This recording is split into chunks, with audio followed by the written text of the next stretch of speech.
एकीकडे लाडकी बहिणी बद्दल इतकं महत्त्वाचं विधान त्यांनी केलं तर दुसरीकडे औरंगजेबाबद्दल सुद्धा औरंगजेबाची कबर आहे त्याबद्दल सुद्धा राज ठाकरेंनी आपली भूमिका स्पष्ट केली आहे।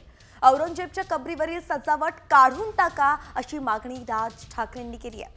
हा आमचा इतिहास आहे। अफजल खानाला शिवाजी महाराजांना विचारून पुरल्याचं देखील राज ठाकरे म्हणालेत आणि त्यानुसार ही कबर तिथेच ठेवा असंही ते म्हणाले आहेत।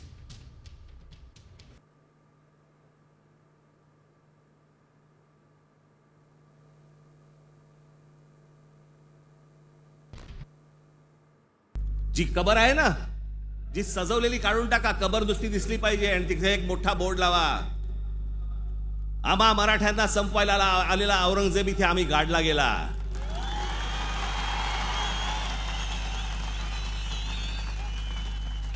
हा आमचा इतिहास। तो जो पुरला त्याला तिकडे अफजल खानाला, तो शिवाजी महाराजांच्या होकाराशिवाय पुरला नसेल।